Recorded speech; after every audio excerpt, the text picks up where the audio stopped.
Some of the most important artwork in our collection is in this space.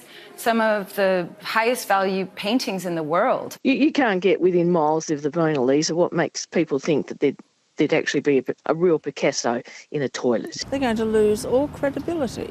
Welcome to TassieCast. I'm Airlie Ward, coming to you from Nipaluna, Hobart. Well, from the voices we heard there are no prizes for guessing we're talking about this city's Museum of Old and New Art, Mona, and its latest controversy: fake Picassos and discriminating against men. How much does it really matter? Or is it the latest in a series of stunts from an institution never far from the headlines? Reporter Georgie Burgess is with us. Hello, Georgie. Hi, Airlie. Georgie, just to begin with, Mona has again divided international opinion and not just the art world. But before we get into that nitty-gritty, have you got a favourite piece at Mona? Look, for me, I think it's got to be the fat car. So it's been there from the beginning. And I remember reading in the paper that this strange museum was going to open and they'd used a photo of this car. So it's the size of an actual car. It's a red, shiny sports car, but it's fat. It's got rolls of fat all over it. And it's meant to represent greed. And I just think it's an iconic Mona piece and I love it. For me, it's I'm a bit tragic. It's the Madonna room. And that's a really fun artwork. Now, Mona, though, it's not new to controversy, let's face it. I mean, to just name a couple of previous ones, some Christians got very upset about giant red upside-down crosses during Dark Mofo, fearing they were inviting dark forces into Hobart. And prior to that, a bloody performance involving a freshly slaughtered bull. I mean, it's shocked and appalled, bewildered and delighted. Now, the wife of Mona founder David Walsh, Kirsha Kaechele, herself is an artist and is the latest to have drawn ire and amusement, Georgie. Kirsha, she's a self-described stiletto-toting Yank. So as you said, she's an artist herself, a curator. She looks like a movie star and she's probably the more public face of Mona. And she's the wife of its founder and owner, the original collector, David Walsh. And so she's just had to come clean that for more than 3 years she's been displaying not only fake Picassos, but Picassos that she forged herself. And so she came clean in this blog online and she had photos taken of herself in red lipstick and sunnies and this black and white dress holding a paint palette and a paintbrush with the forged artworks, and declared in this blog she was starting to be found out that she'd made these forgeries. And it's an art of work itself, how she admitted it all, and that she'd been waiting to be found out all this time, and the exhilaration 3 years ago when she first did it, thinking she'd be found out instantly, but that it took all this time. And so, she had to come clean. Should we be feeling a bit duped, Georgie? I just don't know what to think.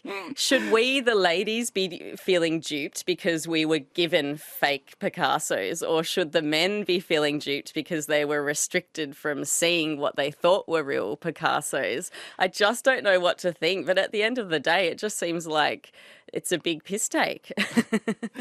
It wasn't just Picassos, though.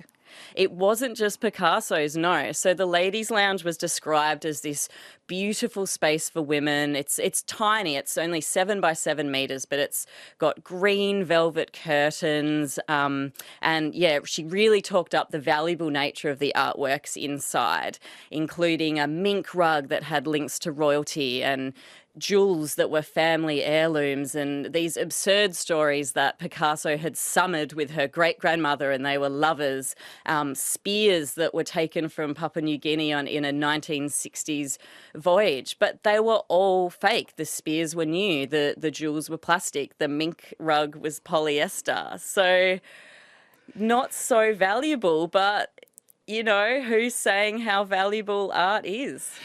Surprised that people didn't twig and that they didn't get a bit of static electricity from that polyester rug. It's incredible, really, that she wasn't found out sooner.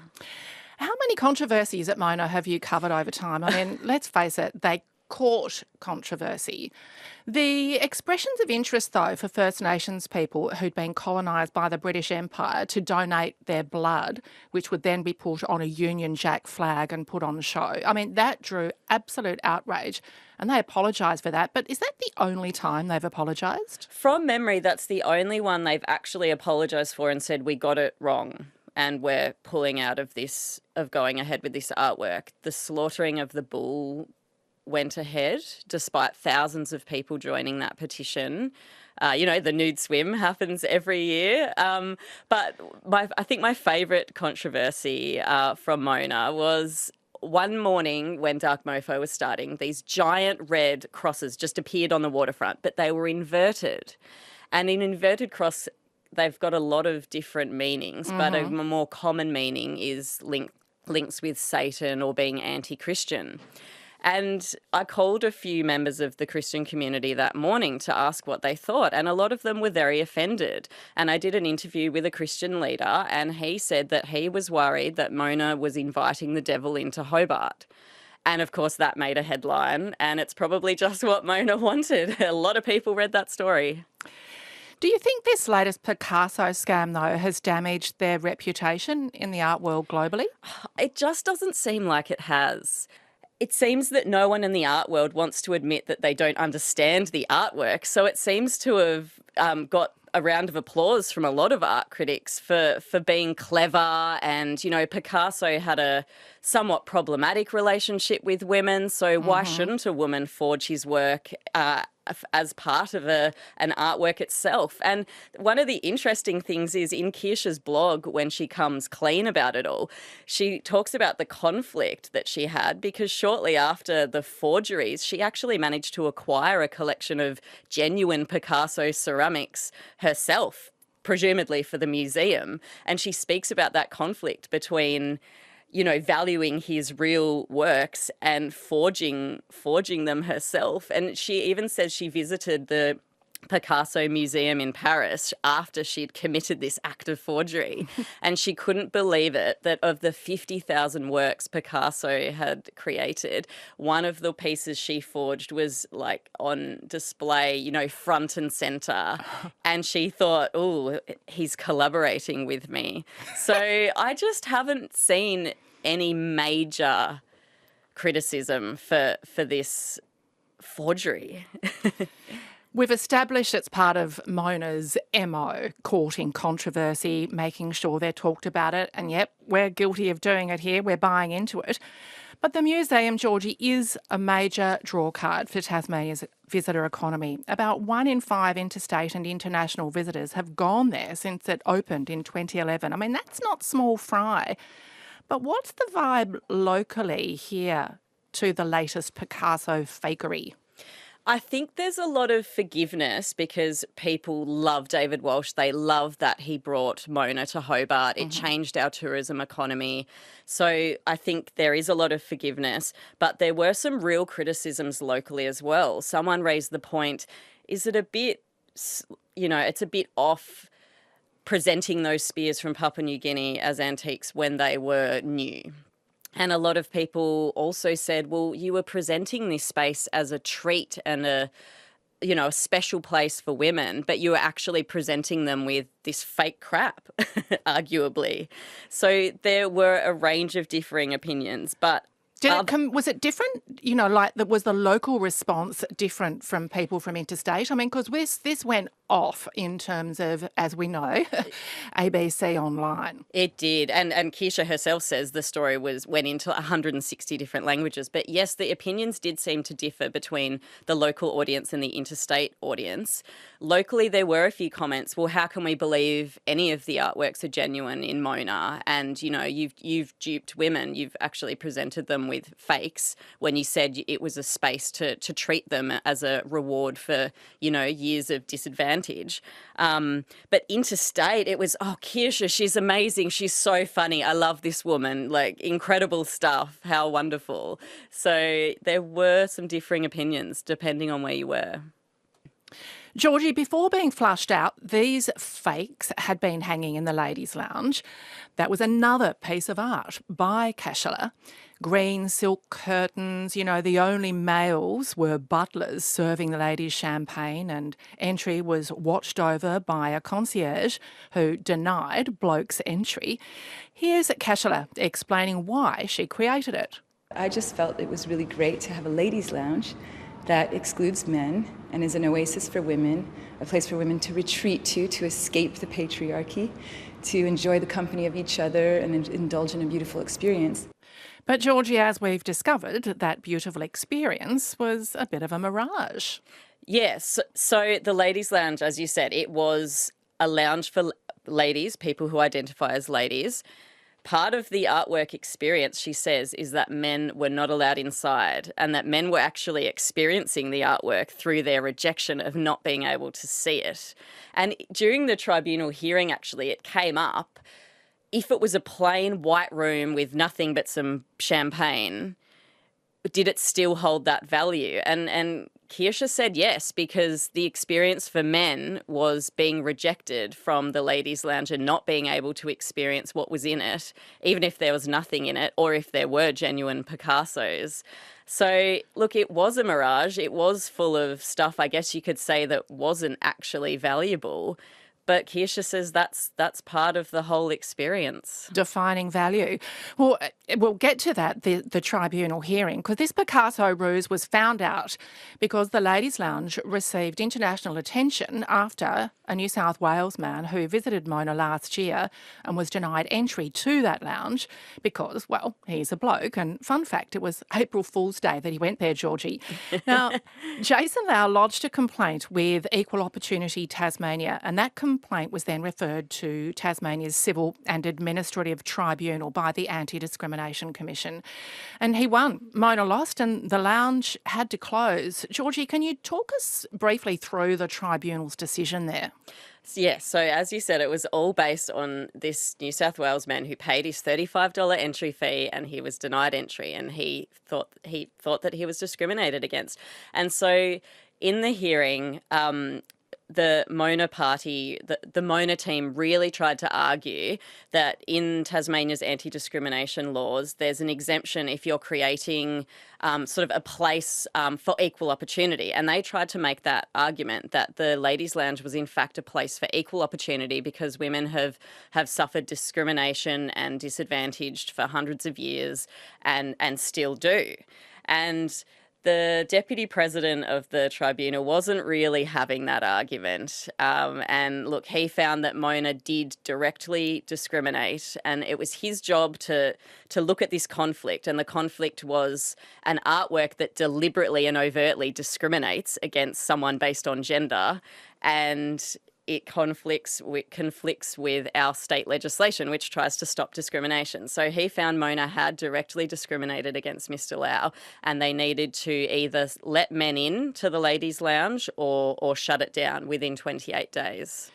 Well, the Deputy Commissioner in his findings was also none too pleased with another piece of art performed by Kaechele and her entourage at the tribunal. It was a bit of an 80s hit, Georgie. It was. Look, on an anti-discrimination hearing, but before, Tasmania's Civil and Administrative Tribunal, it doesn't sound exciting, but somehow Mona managed to make it exciting. So Kirsha was accompanied by 25 women, all dressed the same, and they marched in and they sat in the public gallery, I suppose. Some were reportedly reading feminist texts, and they'd be very still until they'd all change position together. And then at the end, they all marched out in a line to Robert Palmer's Simply Irresistible. And the deputy president, in his findings, his decision, wasn't too impressed by that. He said it came pretty close to contempt. It was discourteous. And, he did give them a bit of a whack, but I don't think it's gone any further. Kaechele was pretty unapologetic that, Mr. Lau was being discriminated against. That wasn't in dispute, but in fact deliberate. Given the lived history of women through millennia and now, especially women in other parts of the world, but even here in Australia, there's equal opportunity may be law, but it's not lived practice. Now, Georgie, there are plenty of places that are allowed to discriminate, such as toilets, which, as we know, where what we now know are fake Picassos got moved to after the Commissioner's decision. So, of course, we know that there's lots of ways you can technically discriminate. We have single-sex schools, sporting clubs, church groups, and, you know, these exclusive clubs like the Queen Mary Club for women and, of course, the Tasmanian Club for men in Hobart, which I wasn't too familiar with. And I looked it up. It's a gentleman's club. There's a strict dress code. You must wear a tailored jacket and a tie at all times. And I was amused to read that denim is banned from the Tasmanian Club. No denim. I wonder how many members they've got. I don't know, but how do you get invited? Well, we won't be. Yeah, we won't be, so we don't have to worry. So, so there's lots of ways that you can get around discrimination laws. Of course, there are toilets, female toilets. A man can't go into female toilets. So Kirsha carefully came up with some ways to overcome the banning of the ladies' lounge, or she says the court-mandated closure of it. And so I thought she had been joking in a blog when she said perhaps it would become a toilet. She'd talked about maybe it could become a Bible group, all these different ways, or a school, all these ways to get around the discrimination laws or anti-discrimination laws. And then she went ahead with it and she announced that she'd moved these Picassos into the toilet. And of course that went viral around the world because who puts Picassos in a toilet? Well, we heard from at the very top there, certainly some visitors to Mona thought that there was no way that anyone will put an original in a dunny. I mean, it makes sense, doesn't it? Yeah, we probably all had these questions, but we trusted Mona. You know, they are weird. They are quirky. They have genuine Picassos, Brett Whiteley, Sydney Nolan. They have millions and millions of dollars worth of art in there. So I guess it wasn't outside the realm of possibilities that they would do this. When talking about the Mona case before the tribunal, former Anti-Discrimination Commissioner Robin Banks spoke about Kaechele holding a mirror up to the experience women have had throughout history from places considered valuable or important and of her own discrimination. I think most people would accept that women have been disadvantaged, have been excluded from various spaces. I myself was excluded from being a member of the Athenaeum Club because I'm a woman. The Athenaeum Club, for people who aren't familiar with it, is sort of fairly similar to the Tasmania Club. Now, Georgie, I remember doing a story with one of the first female journalism cadets at the Mercury newspaper some years ago. Now, she started in 1975 and she talked about having to go over the road to the pub to try and get the chief sub's attention and being barred from entering the public bar.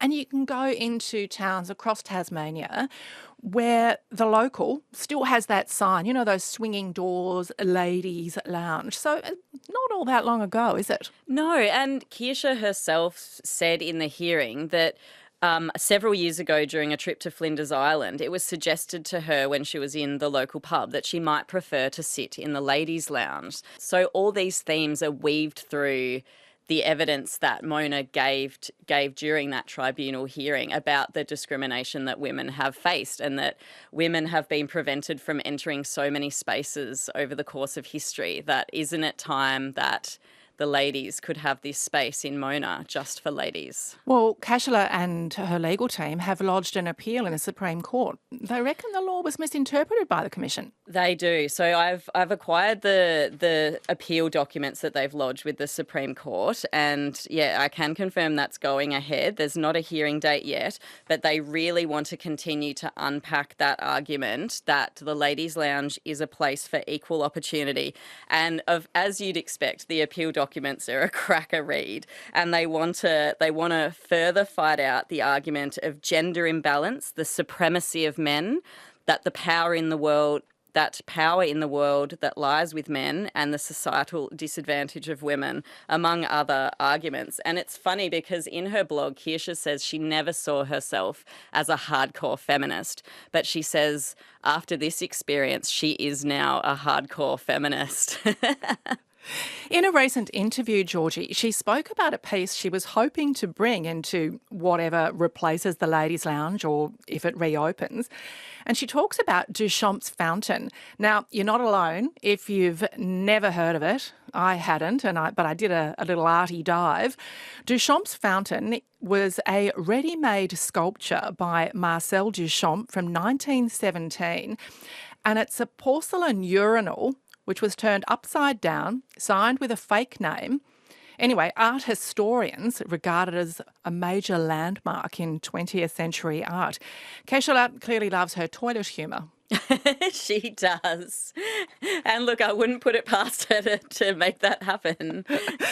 Do we know where the fake Picassos are now? Well, I've managed to confirm that they are no longer hanging in the female bathroom at Mona. So the Picasso administration back in France will be very happy about that. All I've managed to confirm is that they are no longer on display, but I doubt it's the last we'll hear or see of these forged Picassos or faux Cassos, Ellie. The fake Picassos might not be there, but Mona does always get us talking about things that are sometimes a bit uncomfortable. Georgie, do you think people will get tired of their shenanigans? Locally, perhaps, but there is that love for Mona and for what it's done to our tourism industry. And look, I think there'll be some eye rolls and maybe we'll have a few months without a controversy and who knows what is coming up on the horizon. You just never know with Mona. But interstate and around the world, I think people will still be very interested in what they come up with next to get our attention. Georgie, thanks so much for joining us on TassieCast. Thanks, Ellie. And thanks to you. And if you'd like to get in touch, send us an email to TassieCast@abc.net.au. Until next time, cheers.